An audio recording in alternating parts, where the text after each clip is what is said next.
എല്ലാവർക്കും ഹൃദയം നിറഞ്ഞ ഓണാശംസകൾ. Welcome to serve it like Shani.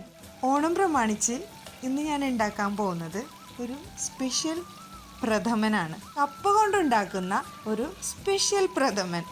അപ്പോൾ നമുക്ക് ഇൻഗ്രീഡിയൻസിൽ കിടന്നാലോ. നല്ല കറുത്ത ശർക്കര ഒരു 250 ഗ്രാം പാനിയാക്കാൻ വെച്ചിട്ടുണ്ട്. ഒരു ചെറിയ കപ്പ, ഒരു മീഡിയം സൈസുള്ള കപ്പ. അത് എന്നിട്ട് നമ്മൾ നീളത്തിലിങ്ങനെ കട്ട് ചെയ്തിട്ട് അട പോലെ ആക്കണം. ഇങ്ങനെ നീളത്തിൽ കട്ട് ചെയ്തിട്ട് വീണ്ടും നമ്മൾ ചെറിയ ചെറിയ പീസസ് ആക്കി മാറ്റുക. അപ്പോൾ ഒരു അടയുടെ ലുക്ക് വരും. ഇങ്ങനെ ചെറിയ ചെറിയ പീസസ് ആക്കി മാറ്റി മൊത്തം നമ്മളെടുത്ത കപ്പ മൊത്തം അങ്ങനെ ചെറിയ ചെറിയ പീസസ് ആക്കി മാറ്റണം. ഞാനിവിടെ ശർക്കര ഉരുക്കാൻ വെച്ചത് ബോയിലായിട്ട് വന്നിട്ടുണ്ട്, അതവിടെ മാറ്റി വെച്ചിട്ടുണ്ട്. നമ്മൾ ഈ കപ്പ എടുത്തത് ഒരു കപ്പ ഫുള്ള് എടുത്തതെന്ന് പറഞ്ഞില്ല, അപ്പോൾ അത് കുറച്ച് വെള്ളത്തിൽ ബോയിൽ ചെയ്തെടുക്കുക. ഇത്തിരി ഒരു പൊടിക്ക് ഉപ്പിട്ടാലും കുഴപ്പമില്ല.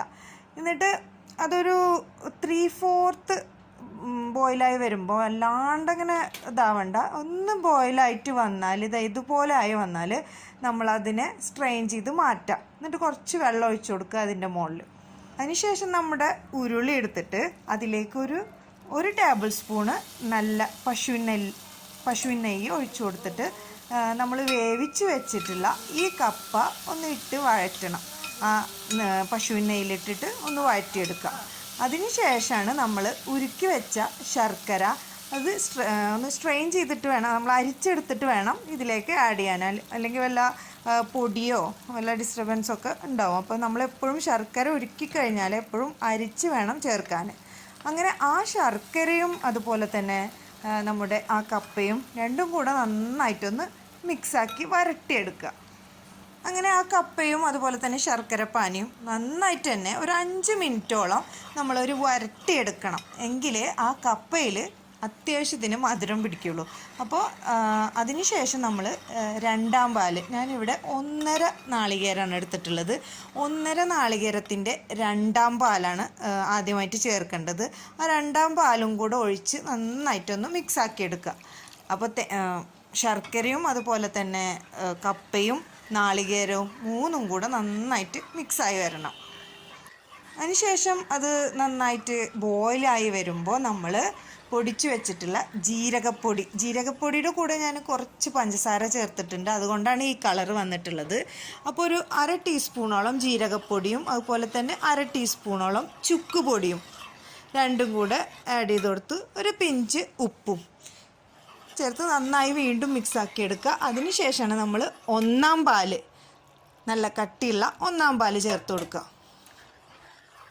1-ാം പാല് ചേർത്തതിന് ശേഷം ഈ ഇളക്കലാണ് ഇതിൽ മെയിൻ ഇമ്പോർട്ടൻറ്റ്. പായസമാകുമ്പോൾ നമ്മൾ കയ്യിലെടുക്കാണ്ട് തന്നെ ഇളക്കിക്കൊണ്ടിരിക്കണം. അപ്പോൾ നന്നായിട്ട് മിക്സാക്കിയതിന് ശേഷം ഏലക്കയുടെ പൊടി ചേർത്ത് കൊടുക്കുക. ലാസ്റ്റത്തെ പൊടിയാണ് ഏലക്കയുടെ പൊടി.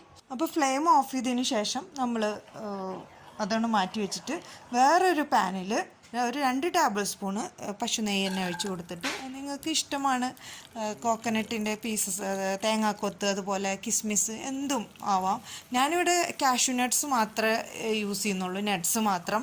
അപ്പോൾ കാഷ്യൂ നട്ട്സ് ഒരു 3 ടേബിൾ സ്പൂൺ എടുത്തിട്ടുണ്ട്. അത് വറുത്ത് കോരിയിട്ട് നമ്മൾ പായസത്തിൻ്റെ മുകളിലേക്ക് ഇട്ട് കൊടുക്കാം. അപ്പോൾ നമ്മുടെ പായസം റെഡി ആയിട്ടുണ്ട്. അടപ്രഥമനേക്കാട്ടിലും ഒരു തരി ടേസ്റ്റ് കൂടുതൽ മുന്നിൽ തന്നെയാണ് കപ്പപ്രഥമൻ നിൽക്കുന്നത്. അപ്പോൾ എല്ലാവരും ഈ ഓണത്തിന് ഈ ഒരു പ്രഥമൻ തന്നെ ആയിക്കോട്ടെ. അപ്പോൾ ഈ കാണുന്നവരിൽ ഇനിയും നമ്മുടെ ചാനൽ സബ്സ്ക്രൈബ് ചെയ്യാത്തവരുണ്ടെങ്കിൽ സബ്സ്ക്രൈബ് ചെയ്യുക. അതിനടുത്തുള്ള ബെല്ലൈക്കൺ കൂടി ക്ലിക്ക് ചെയ്യുകയാണെങ്കിൽ ഞാൻ പുതിയ പുതിയ റെസിപ്പീസൊക്കെ അപ്ലോഡ് ചെയ്യുമ്പോൾ നിങ്ങളിലേക്ക് വളരെ പെട്ടെന്ന് തന്നെ എത്തുന്നതാണ്.